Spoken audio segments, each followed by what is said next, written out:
city is Huntington Beach, California, in the United States, and the language is English.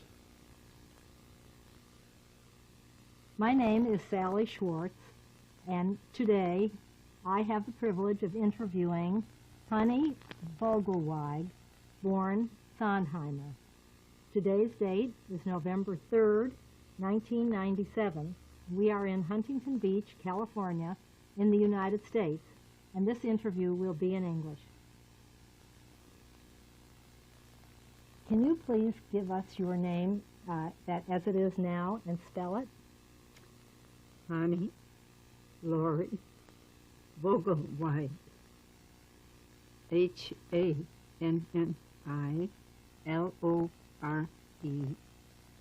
And the last name, V as in Victor, O-G-E-L-W-E-I-D, as in baby.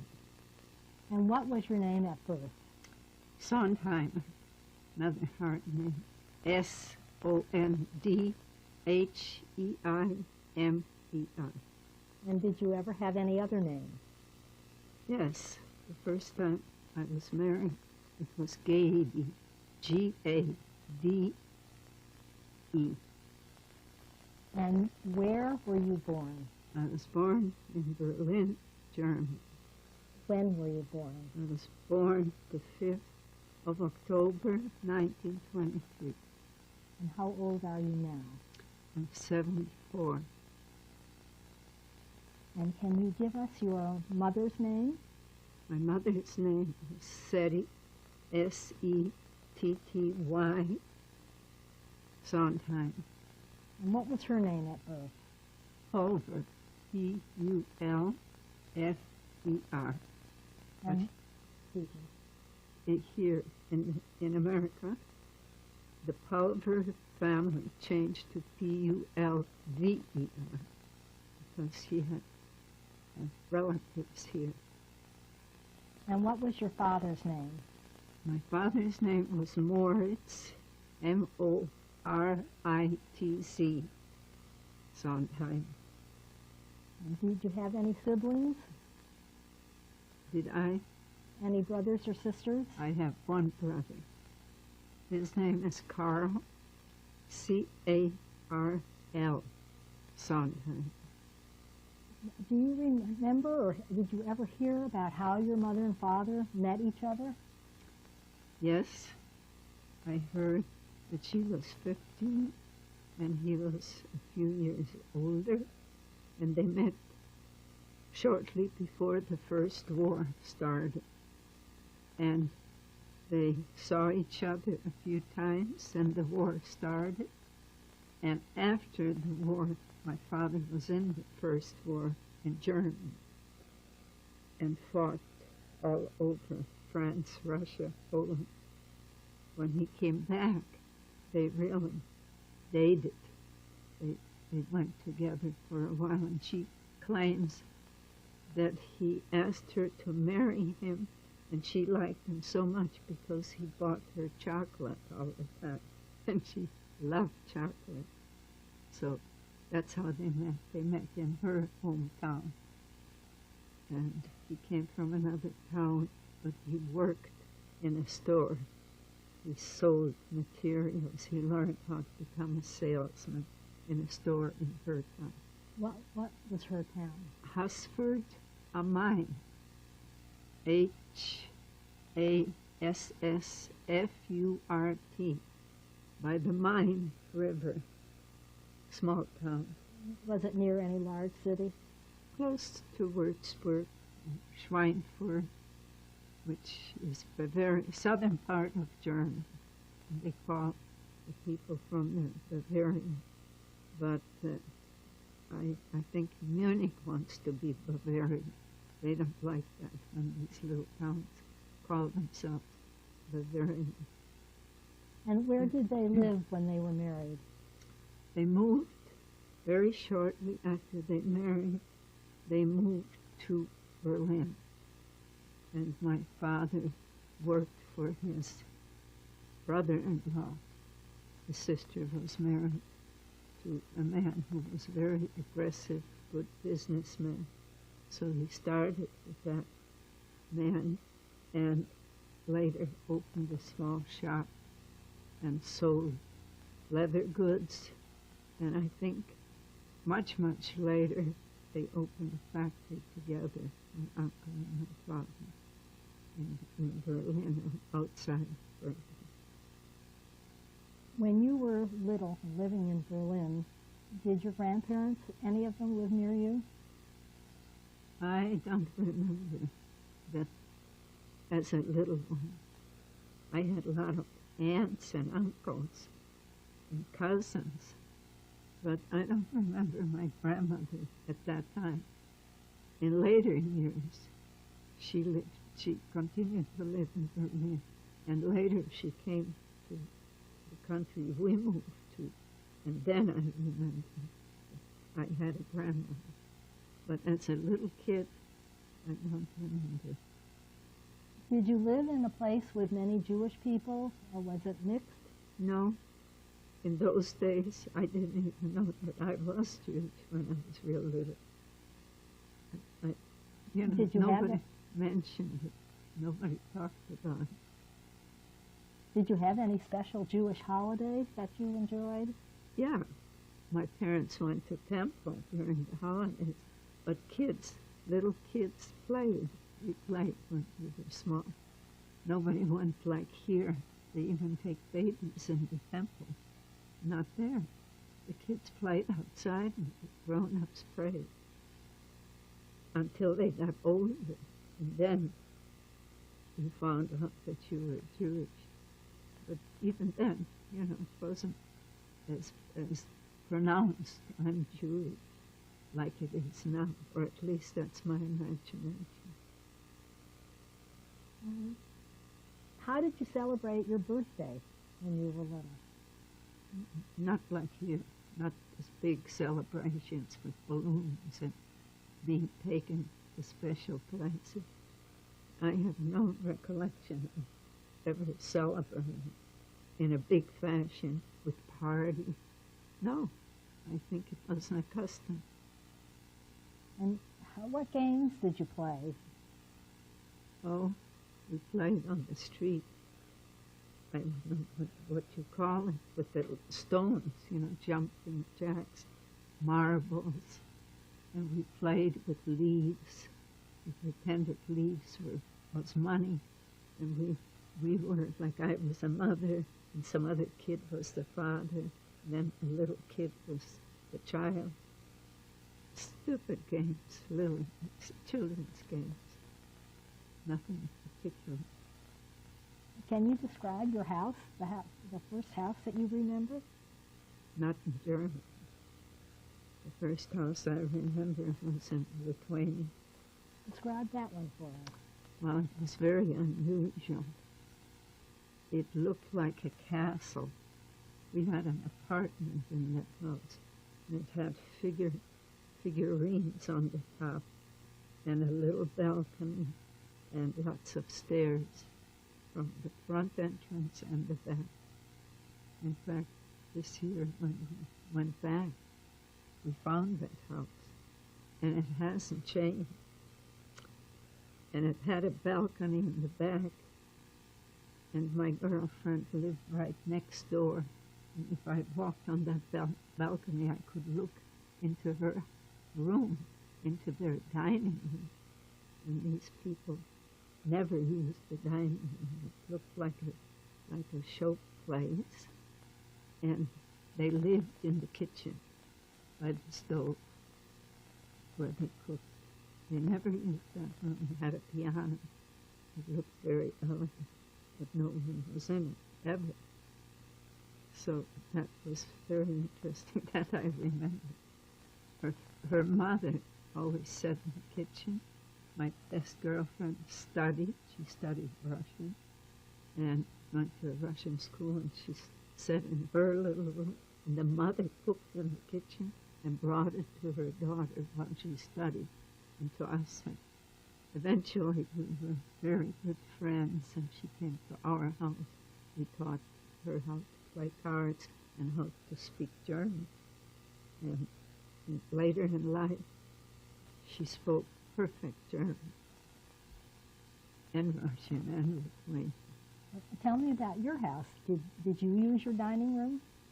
Yes, we used our dining room, we used the kitchen, but we just lived normal. We had a lady who cooked. In Europe in those days, if you could afford it, it was very cheap. Everybody had someone to help them from the country. And they had a room like so small that only one little bed could fit in, no closet. The person that worked for you, and they had to go shopping for you, and they cooked. And sometimes they'd bring their boyfriends into this tiny room, and to us kids that was interesting. We watched. They gave these men the keys to get in. But I helped. I was a good Samaritan, because my mother would have thrown her out if she brought someone into that room. My mother never knew I was in charge. What kind of things did she cook for you? Fish, chicken, cutlets. Very similar food like they eat in Russia. What were your Different favorite food. foods? Cheese. I love cheese. Cheese sandwiches. When I went ice skating, we ate the big meal at noon, and in the evening you ate the sandwich. So the sandwiches were always in my room after ice skating. And I didn't have any specific foods. Bagels. I'd ice skate and hung up with bagels. That was, to this day, I love bagels. In your house, did you all eat your meals together? Mm-hmm.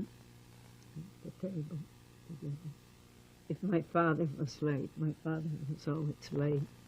And my mother would stand by the window, especially when it snowed and it was cold, and worry about him if something happened.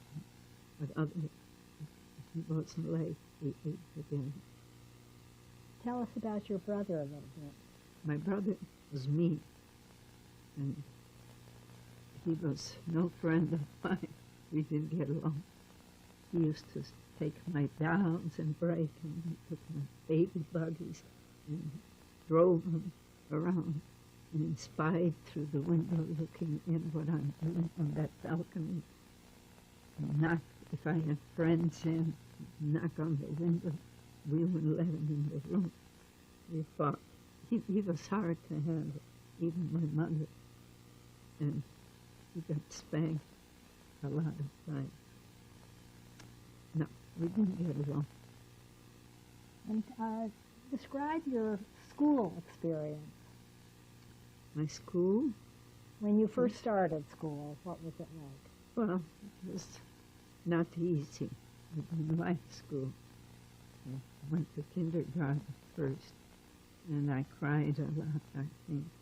And once when I was really little, my mother had to take me to a doctor because my finger got squeezed in something. And when we came home, she came in a taxi, and I was little.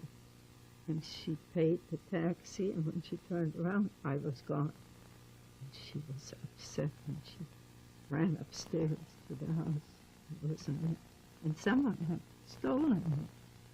Two drunk people stole me. And one man was carrying me and playing with his hat, and she found me on another street. She went looking. So lucky that she found me. And I didn't know I was little. I was happy because this man let me play with his straw hat. So I don't remember that much when I was little. And when you got into the higher elementary grades, how did you like school? Hard. I was at that time in Lithuania, and I had to learn language, Lithuanian. And I wasn't a good student, just average. And in summer, I had to go to school and study take examination because it's not like here. You didn't pass. If you took a test, didn't pass it, you had to stay another year. I didn't want that. So, but I passed. I always passed. I worried that I wouldn't, but I always passed. Now, at what date did you move to Lithuania? In 1934. And what My language? What language had you been speaking before you German. moved? Just German. And then what language were you going to speak? In Lithuania, you had to learn the language of the country. It was a very strict requirement. I think all countries. So I took German and everything else. My parents, first of all, sent me, which I today think was a big mistake, to a German school, a private German, and it was called German Gymnasium. And we had lots of Jewish schools, and each school had their own uniforms, like in Russia.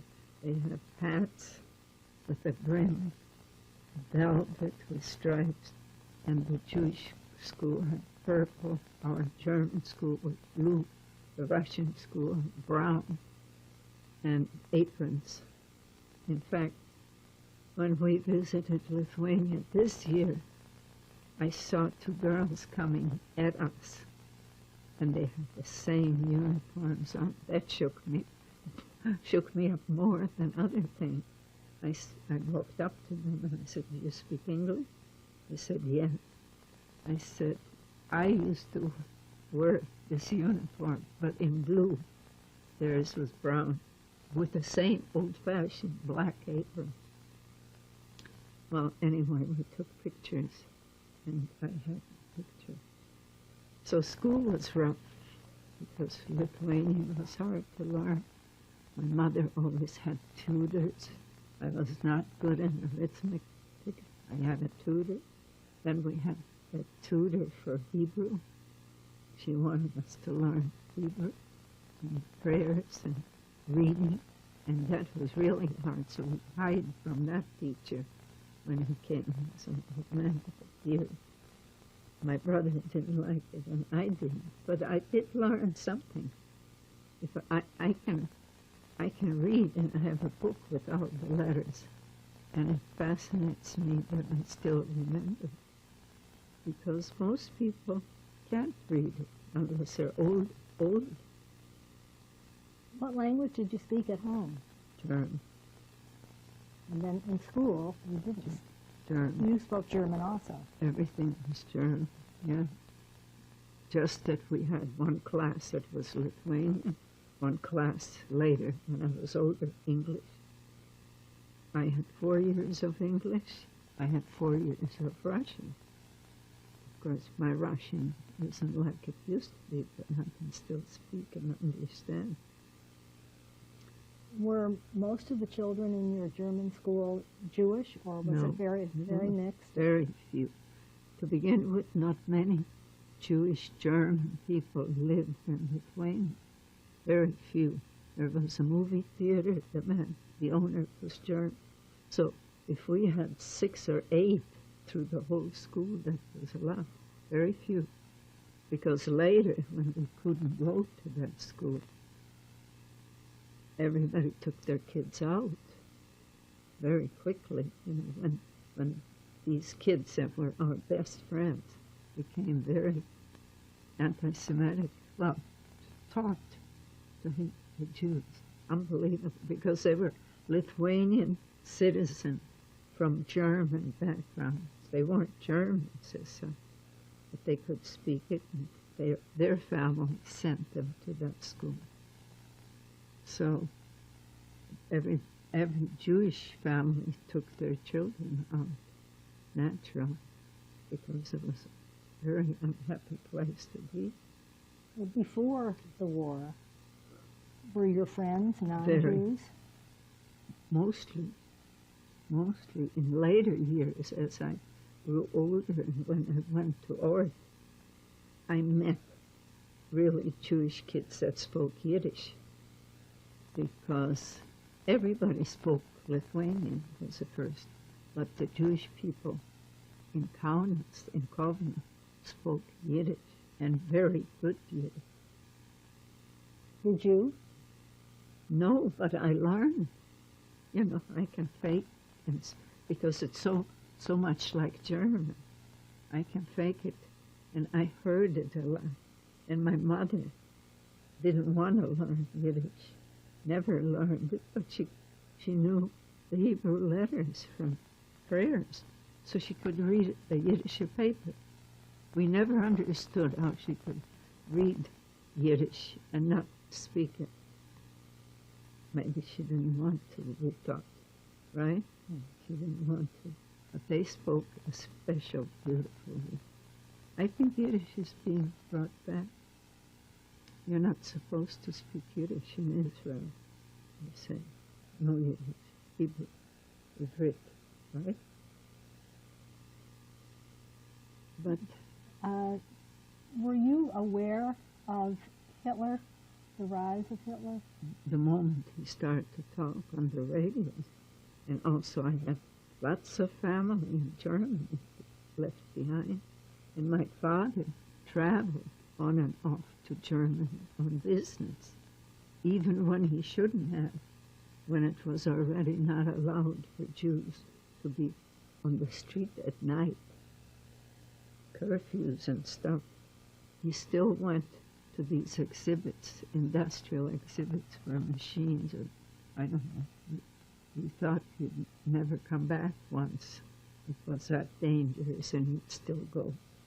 He says, he used to say, and I can't say that in English, Ausland is foreign country.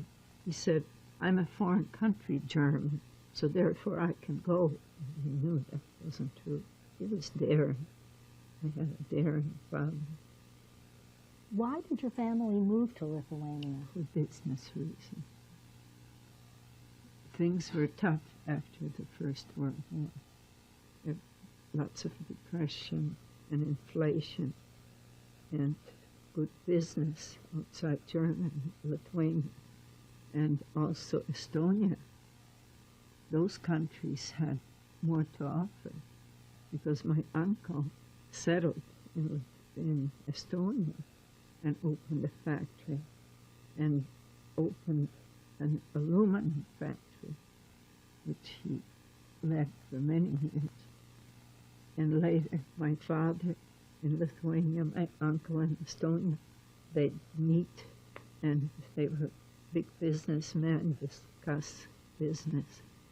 And my uncle traveled, even in the 30s, he was a very aggressive person. He came to America on business. They bought materials in New York, plastic material to make homes. All their machinery was bought in the United States. Unbelievable. When they told me that later, it was so far away. America was so far removed from our thoughts. When you were a child in Lithuania, you had non-Jewish friends. Did you eat at each other's homes? Mm-hmm. Mm-hmm. We were never kosher. My mother's parents were kosher. My father's family was kosher, but my parents weren't. Yes, they ate at our house. We ate at their house. They were very nice people before Hitler. And when you heard Hitler on the radio, what was your reaction to what he was saying? Scary, very scary. Of course, we kids knew that there was stuff going on in Germany, but it didn't worry us. In the papers, my father read German papers, and connection with other people. I mean, he knew he was intelligence business. They talked on the phone from Estonia to each other. And I think my grandmother was still in Germany. And my aunt was in Germany. So when these people started to try and get out, I had two aunts, and both had a big family. My mother had friends and relatives in her hometown. And when the Jewish people started to leave Germany in the 30s, in 37, 36, 37, 38, right after Crystal Night, it became dangerous, but nobody dreamt that he'd come further and further and take more countries. People didn't dream it.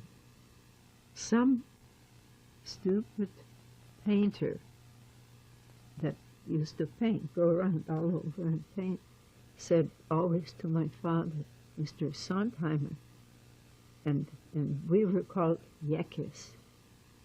German Jews are called Yekis. I don't know if you ever heard that. Oh, can you spell that? J-E-C-K-E. It's even in Yiddish dictionaries explaining what a Yek is. A Yek is a German Jew. Does it have a bad connotation or any particular? It's not good. The Lithuanian Jews didn't like German Jews. When we were in China, the Jews were fighting with the Jews, right? The Austrian didn't like the Germans. The German Jews didn't like the Austrians. They'd have fights. They'd fight over different stupid things. That's sad. But this painter, a simple, jerk kind of a person, said, Mr. Sondheimer, you better get out of here. Wait until Hitler comes. Hitler is coming. And he laughed. How true it was. Did your parents talk ever about leaving at that point? Not at that point. They talked about it later when we became Soviet Union, when the Russians came into account. Then, and he lost his factory. And we lost all the monies were frozen in the banks. And we suddenly one day sat there and we didn't have any money at home. And everything was taken over, his factory, his furniture. Then he got scared, right? Tell us about that period of time. What was happening to you in school during that time? Well, I think that was in 39. I already was out of school. I don't remember. Maybe not. But if I was still in school, whenever the Nazi thing started and people got worried that the Germans would come and the kids were wearing swastikas underneath their, the boys, and no one talked to us and no one played with us, that's when we got scared. And then the Russians came and took us over, and now everybody was thinking, what can we do? Maybe Hitler will come here and take us. And my aunt started to leave in Germany, and something happened there. I think they interned my uncle for maybe 2 or 3 nights to Germany and questioned him, and he was so religious. And after that, they tried real hard to get out. But many people were leaving at the same time in the 30s, 38, 39, that it wasn't that easy. We registered in early 35 or 36 with the American consulate on a German quota, but nobody did anything more than that. This will be the end of tape number 1.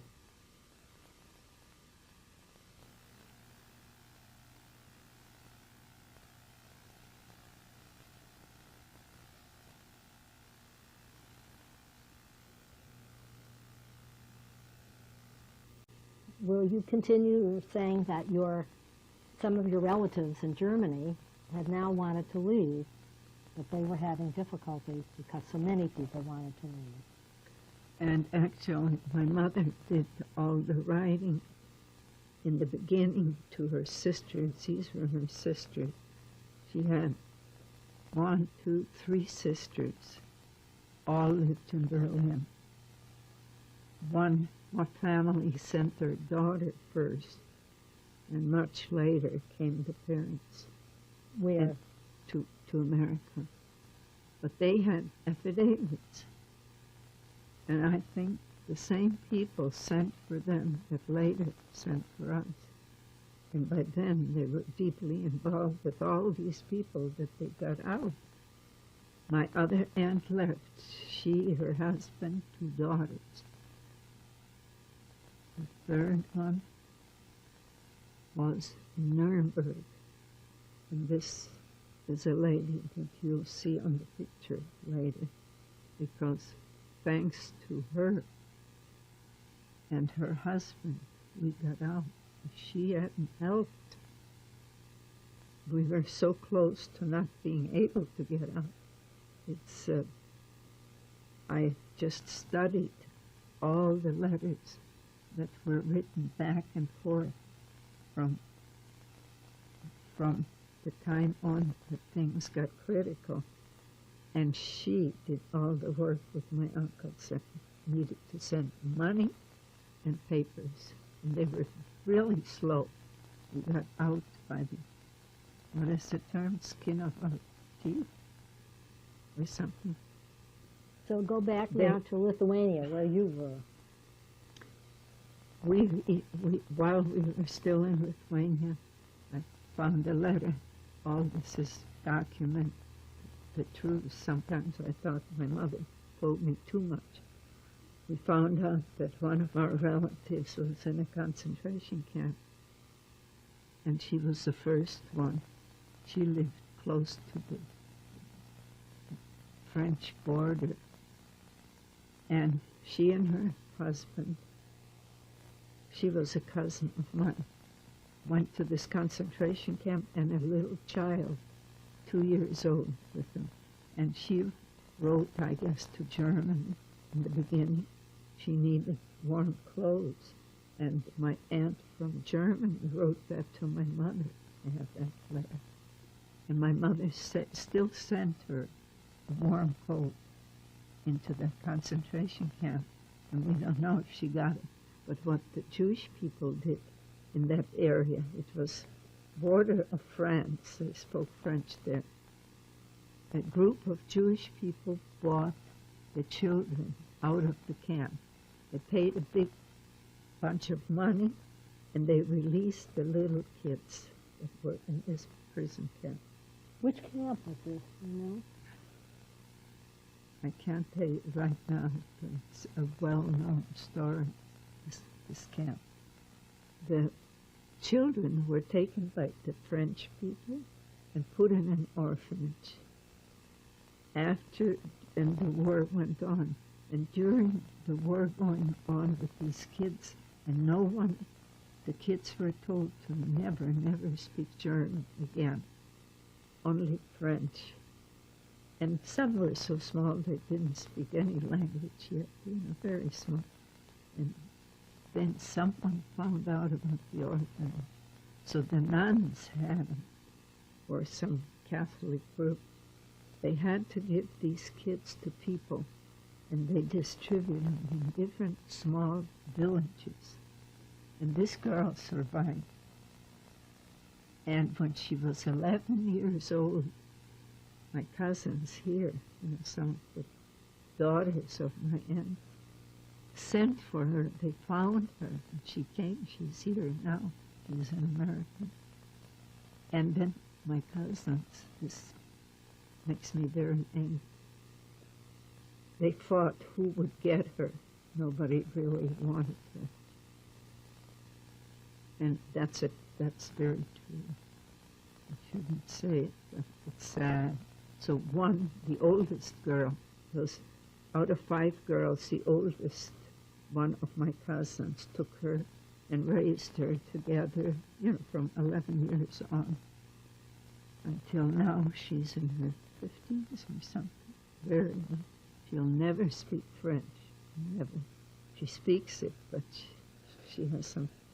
She's very emotional, and she went back to the place where the parents were killed in this camp.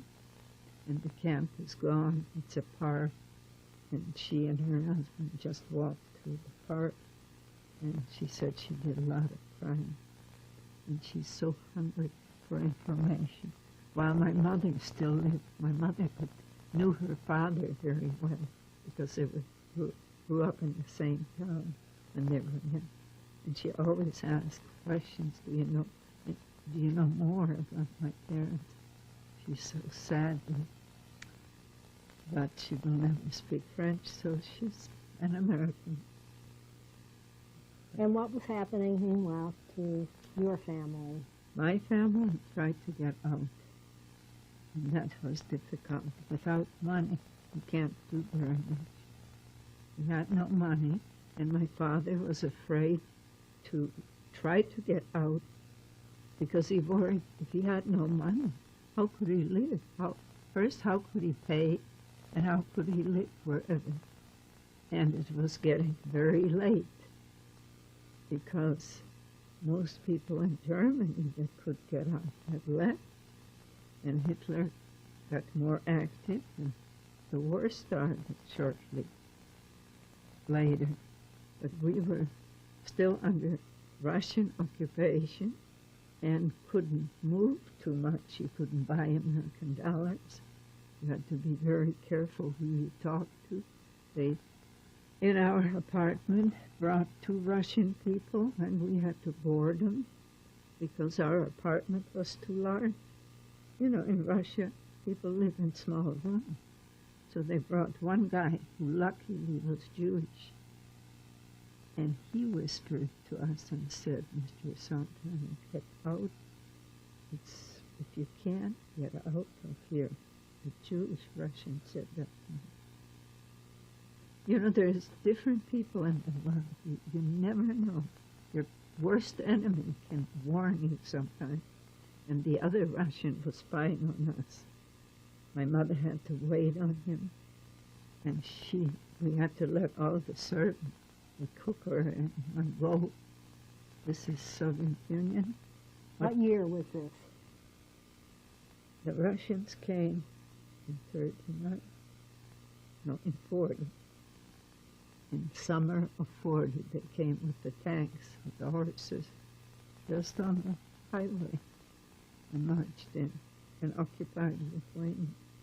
And the Lithuanians loved it.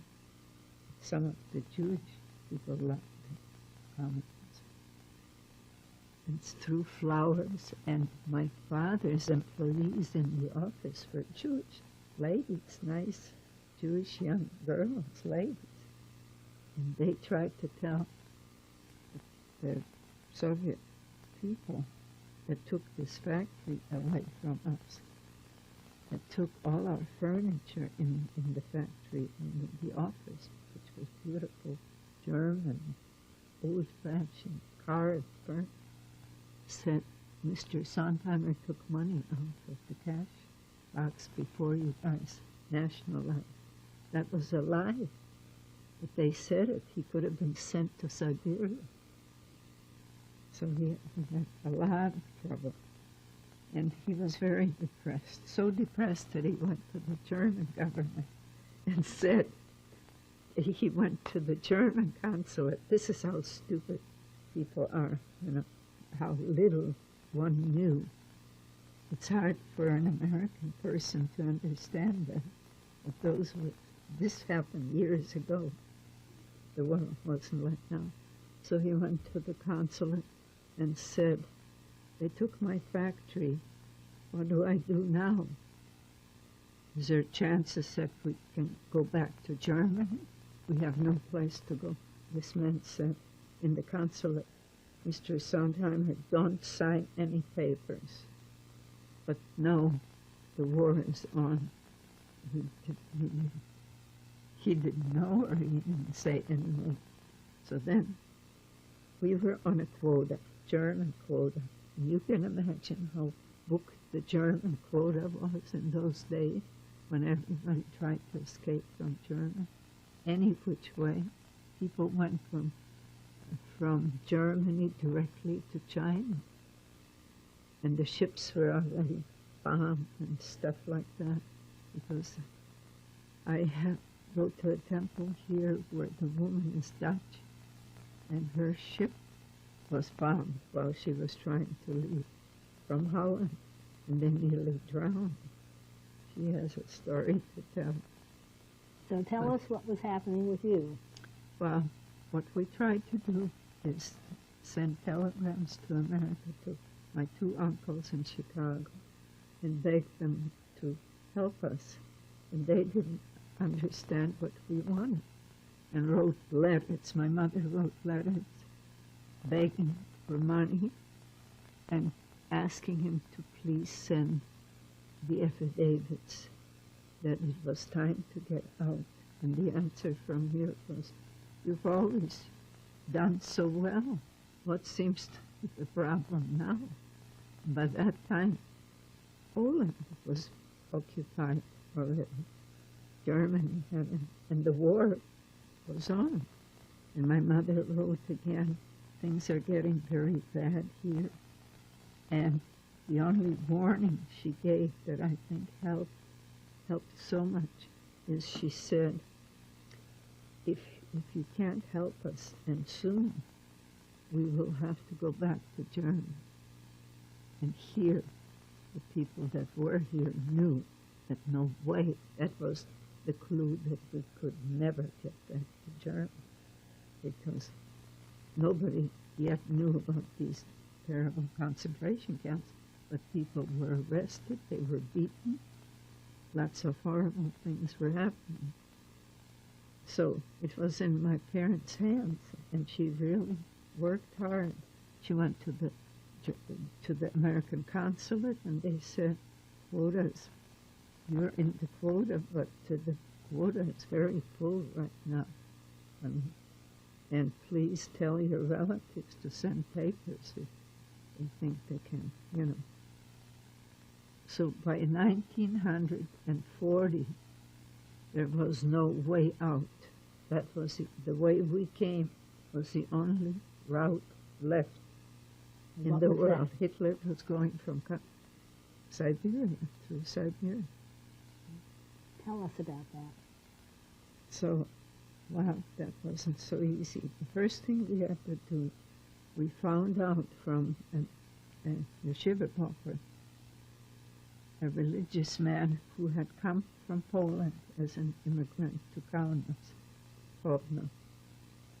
that one should go to the Japanese consulate and get a visa.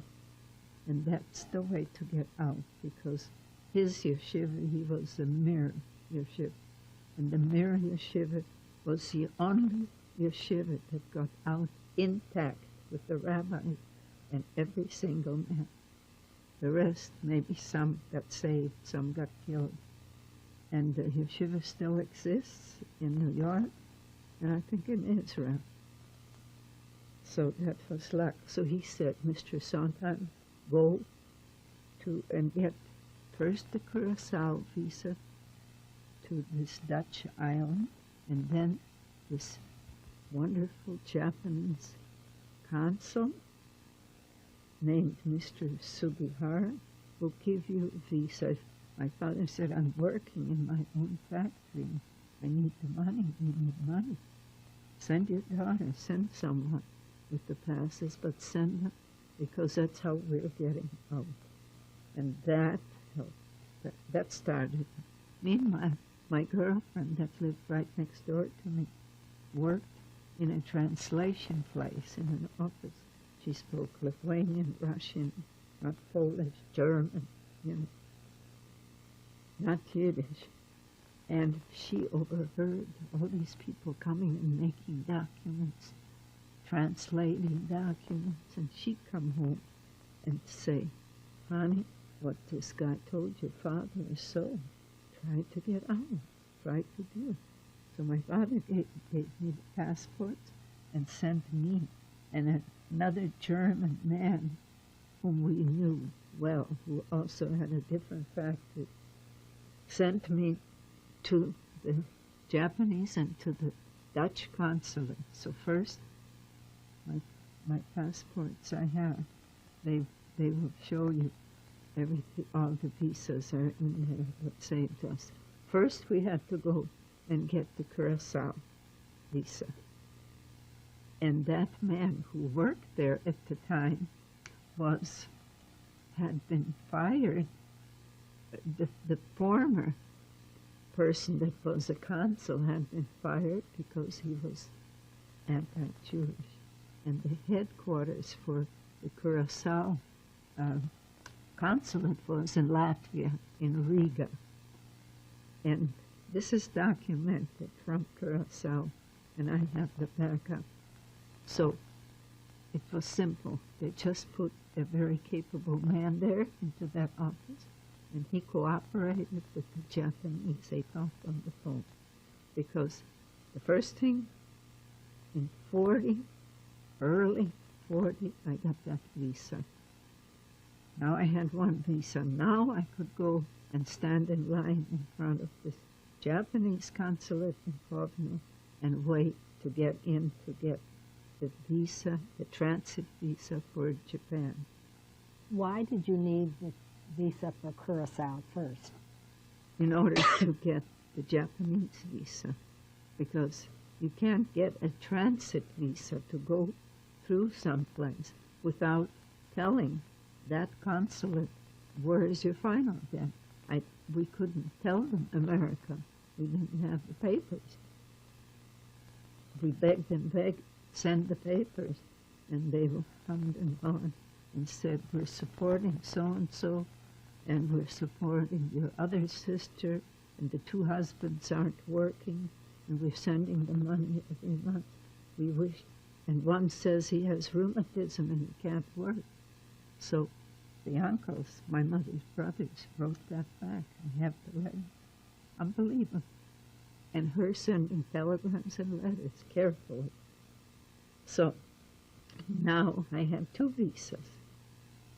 The Japanese took several days, but that Japanese consulate and the Curacao, the Dutch consulate, all these places were closing. The Russians were throwing out all consulates, foreign consulates. They were thrown out of Lithuania because it was Soviet Union. Now, did your whole family have visas for these Yes, places? I took 3 passports, which I still have. My father's, and in there is my brother's, and my brother's picture, and my mother's, and mine. And each one got those visas. I finally got them. So did that man that went with me. And so did the first man that was a yeshiva boy. He got a visa. He got out just like he told us. If not for him, I wouldn't sit here to tell you. Honest to God.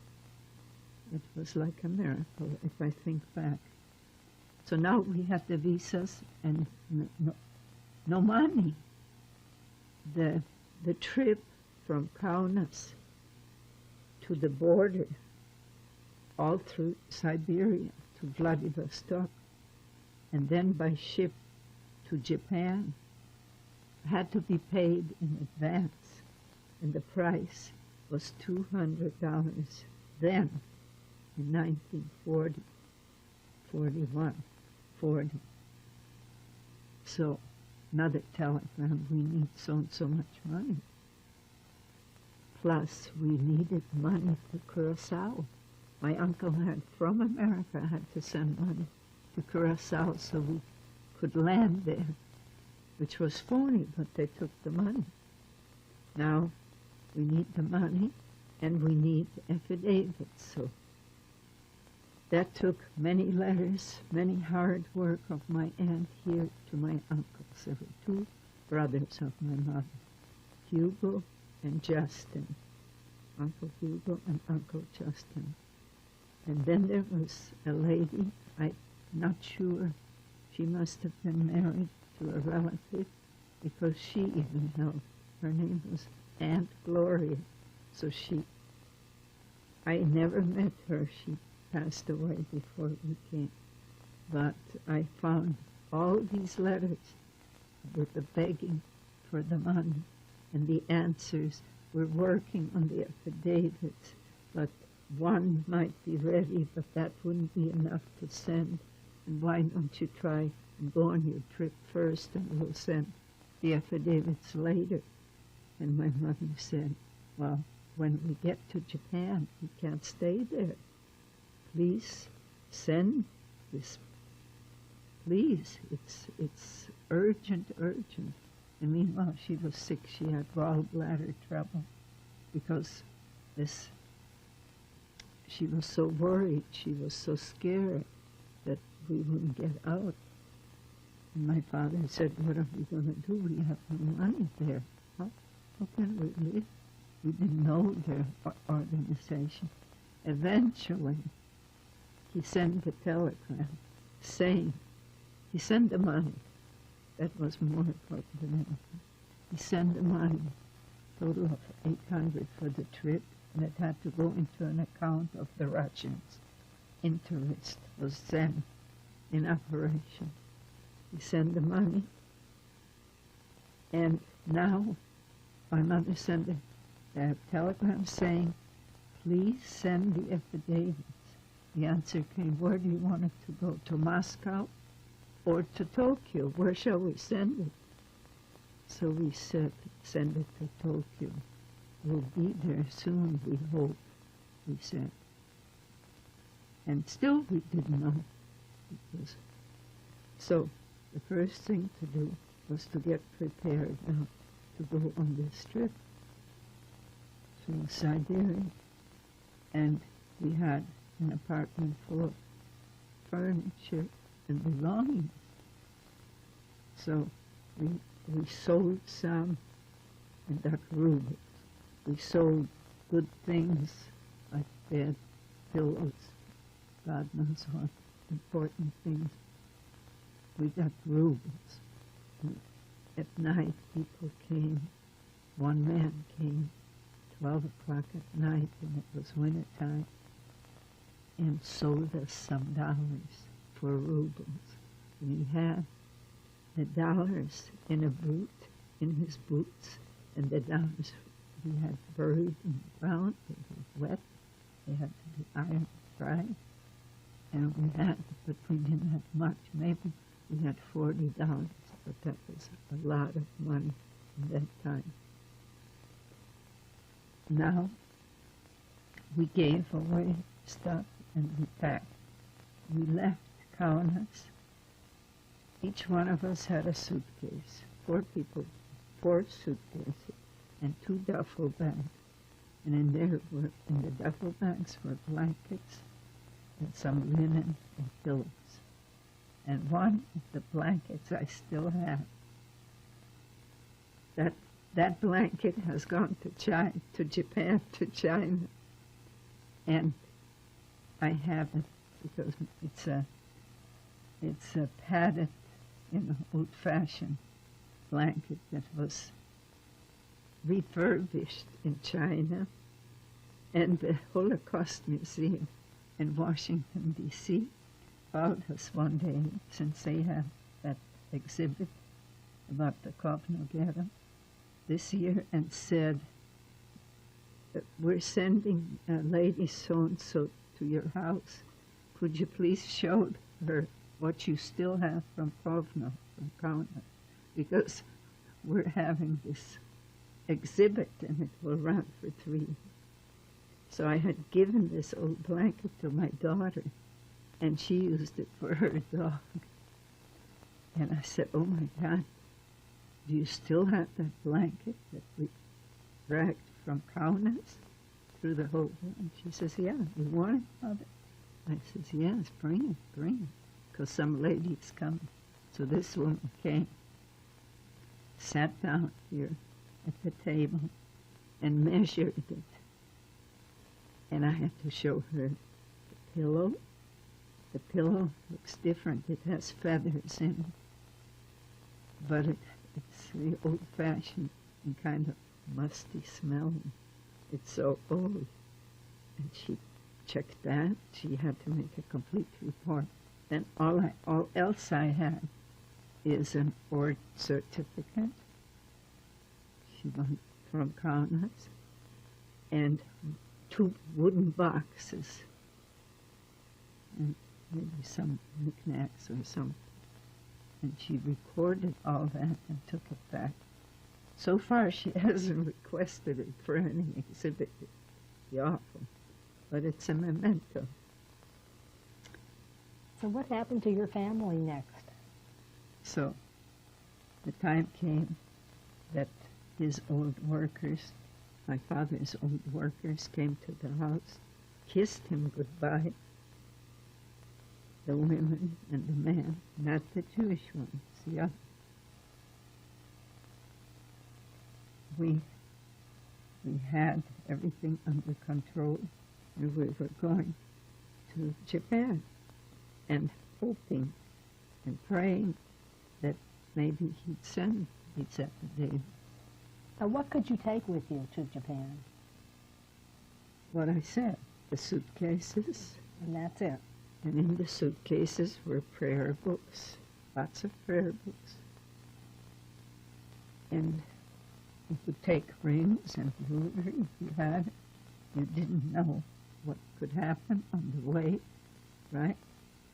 And lots of rubles, full of rubles. The rubles we had to spend on the train. They had a diner car, and we ate and we paid with rubles, and we drank. And some of these yeshiva goers, I was 17, invited me to go out with them.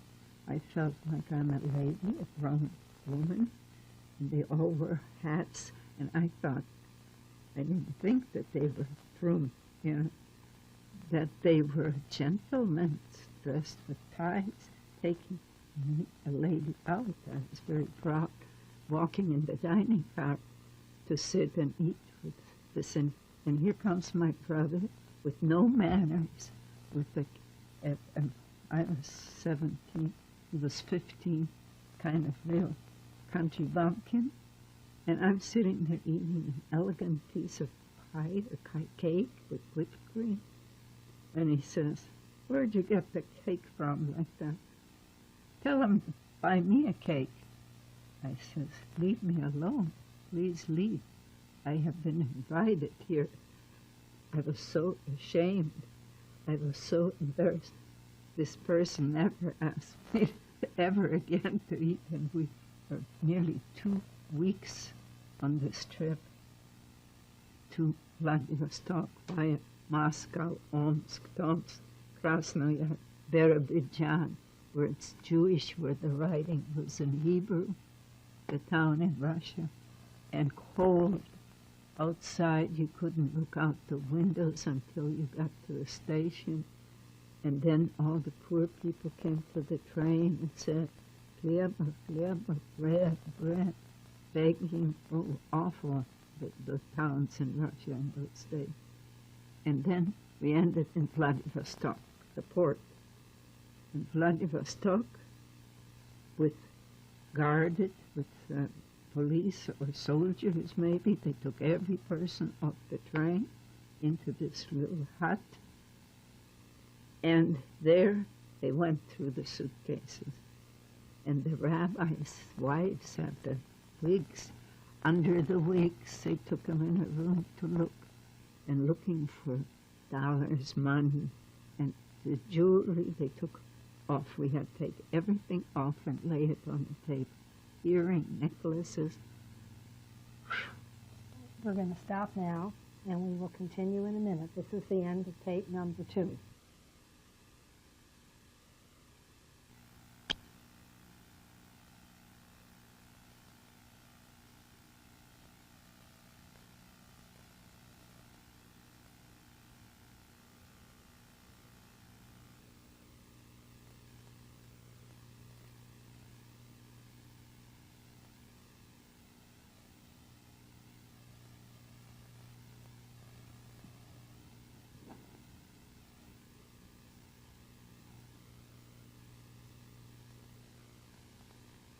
This is the beginning of roll 3.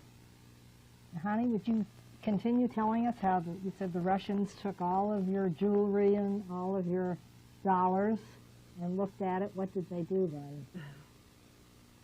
What they did, they didn't take the dollars. They didn't find them. Where were they? Hidden someplace. I didn't know where my father hid them.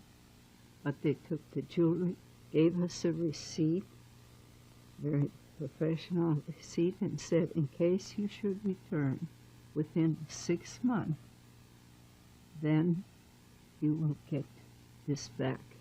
If not, it goes to the war fund.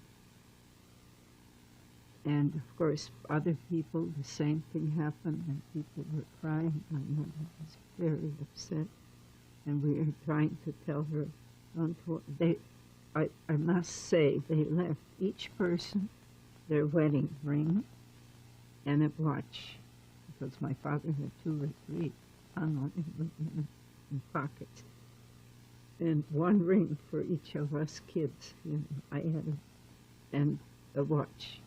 But the rest, and she had some nice stuff, and stupidly wore it all, but no one knew in those days. Today, when you go to Europe, you don't wear any gold or stuff. But that's besides the point. Then they took us to a ship, and the ship was very small, and they took 200 or 300 people on a small ship, and the crew looked to me, who had never seen a Japanese other than that Japanese consul. In my life, I thought, this is Japanese people. These aren't Japanese people. But later I found out the ship was Korean. And we boarded the ship, and it took 2 nights to reach Suruga, Tsuruga, Japan. That was the first point. We landed in Japan. And we had left in February,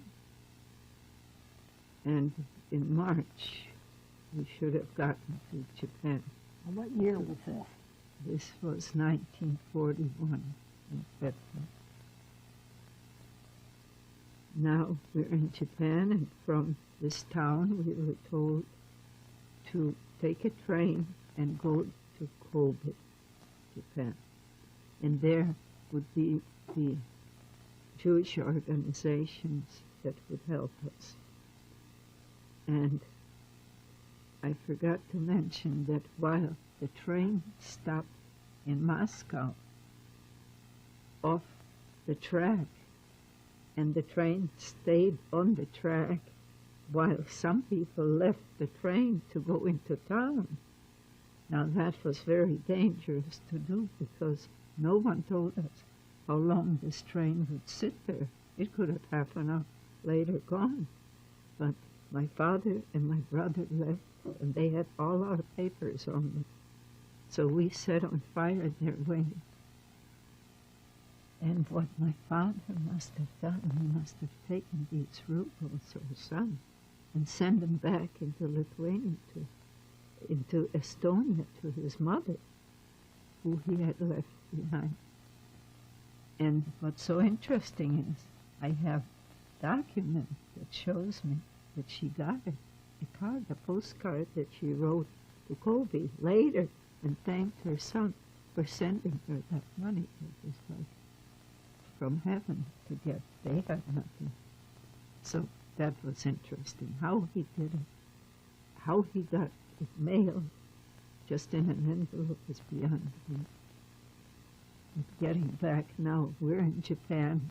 We're on a train going to Kobe. In Kobe comes the organization, JUCOM and some others, and they look at our documents and they say, "You're German Jews. This is for the Polish Jews. We'll keep you people because our organizations are geared for you. We'll find you rooms and places to stay. These people are German people. We'll send them to Yokohama. There is joined in some American organizations that help refugees." So we spend a night, I think, in Kobe. And then we went to Yokohama. And in Yokohama, these joined their other organizations, asked us many questions. The moment they found out that we have relatives that will probably send us money, they said, we don't have to help you. We will send telegrams to your relatives, and they will support you and help your life here.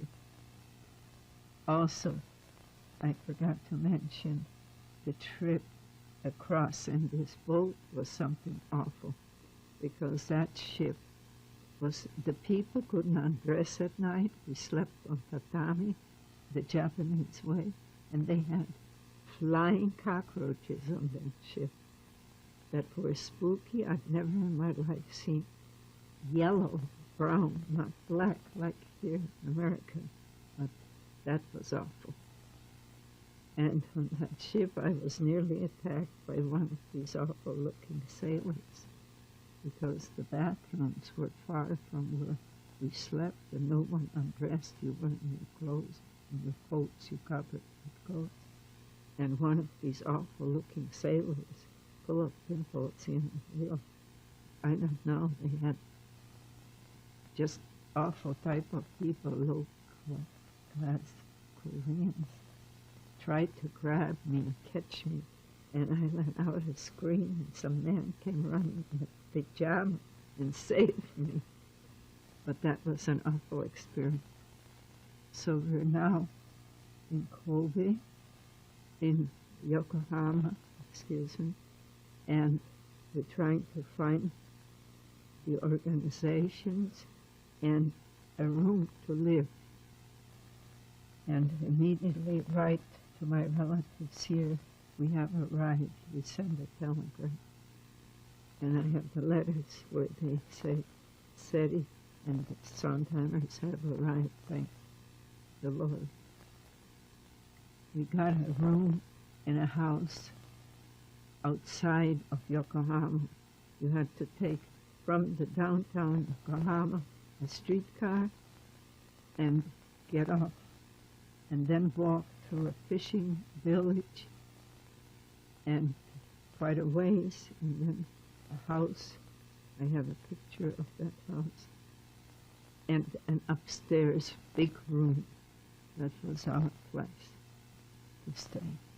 And we were so relieved to be there. Now comes the question, when are you sending the affidavits? Please send the affidavits. Time is going by fast. We want to leave.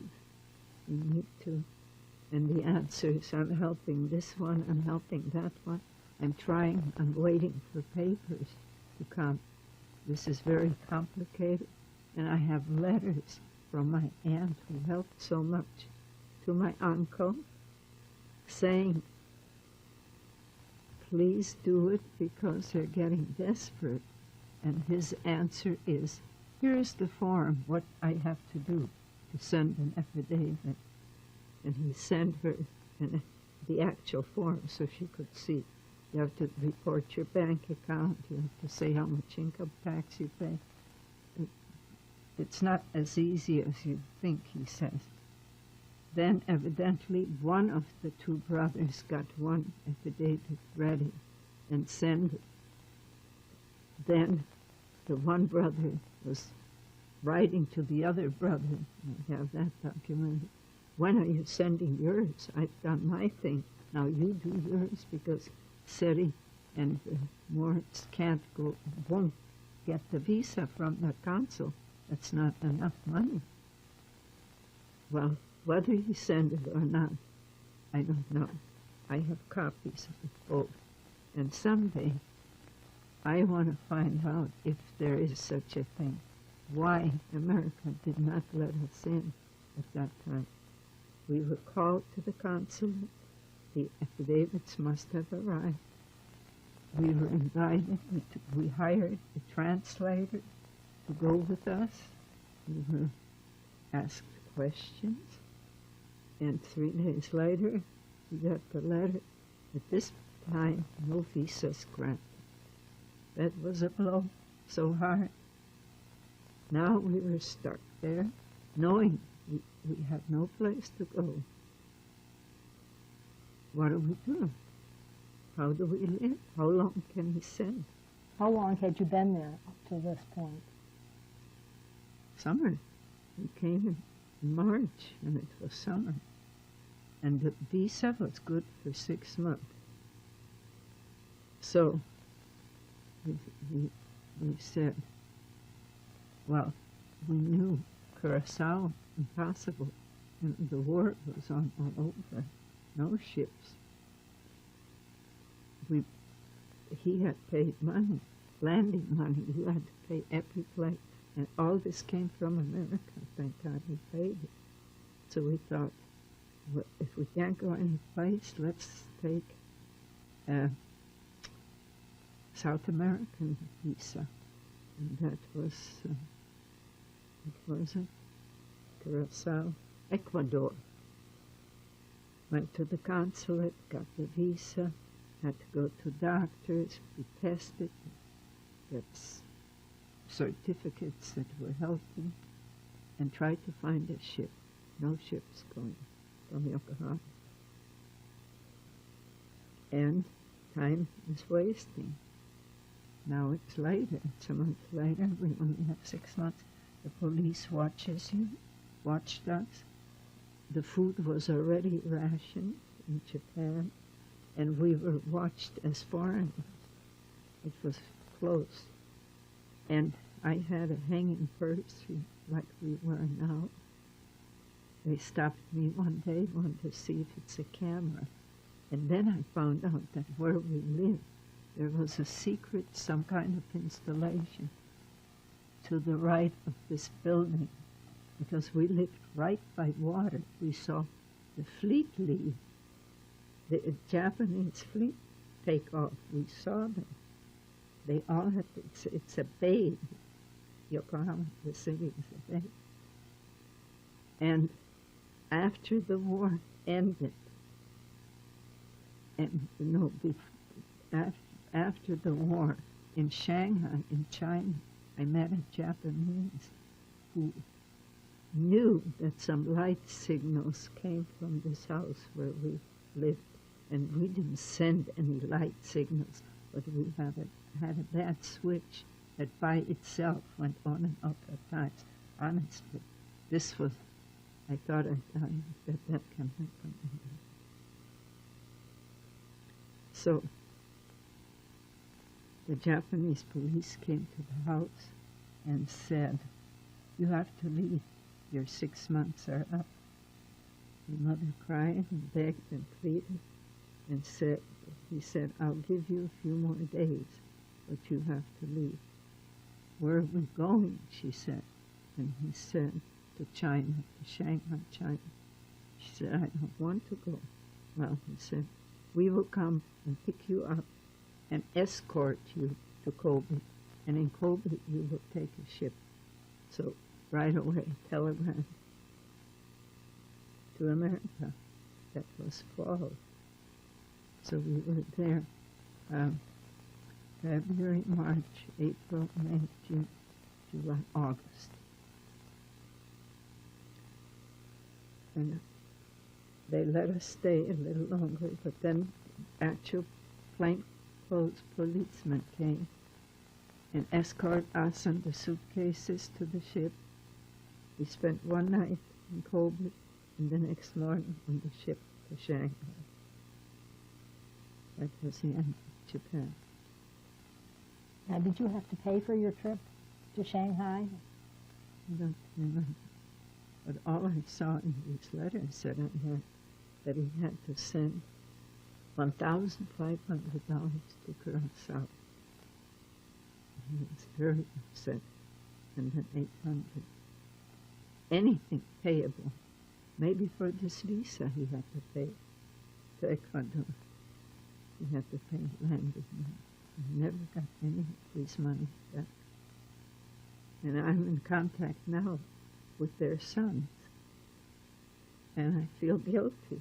I feel, Lord, shouldn't we pay back some money he killed that his father spent? What would you do? I don't know. But they're very anxious to hear everything that happens to us when we go places and what we do, because their parents, their fathers and mothers were involved. So now we're in Shanghai. We arrived on the 21st,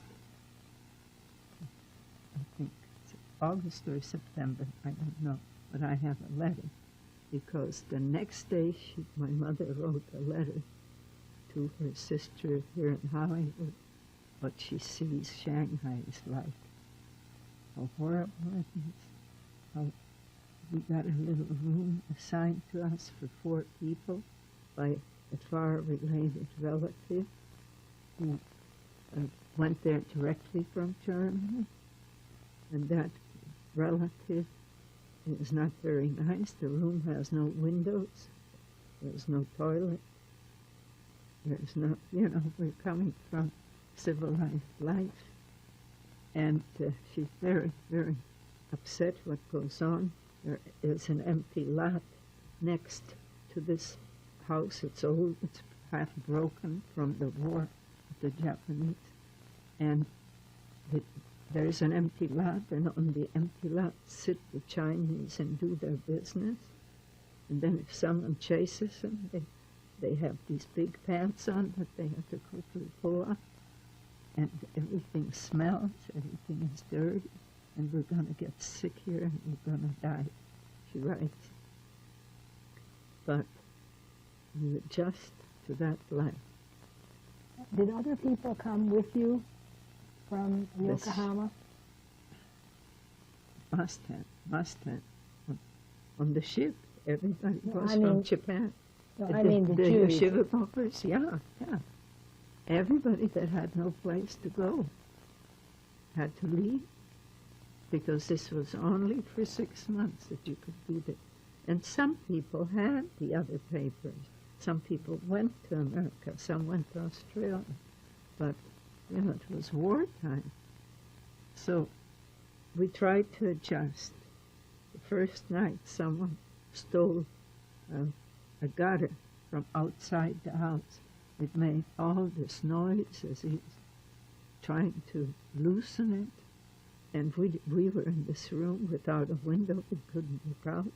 And screams and yells. And my uncle, or that relative, runs outside, grabs this Chinaman that's stealing, and brings him in the house and sets him right there by our door. We opened the door in our room and look outside. There sits this poor Chinaman begging for mercy.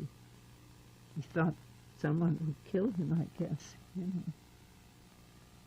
Can't speak the language. My uncle speaks no Chinese. The Chinese is begging for his life and screaming, and we're all crying. It's such an awful scene. The first night, scary. And my uncle tells us, don't worry, you'll see a lot of things like that, because they steal everything. You can't hang clothes up for drying outside. You can't put anything. They're very poor, and we're with them now. And we have not much. My uncle made stoves, because people cooked on little stoves, little that you have to push stoves. But that's another story. So we lived there for a little while, and then he gave us a different room in another place that wasn't much better, but at least we were in a room, all 4 of us.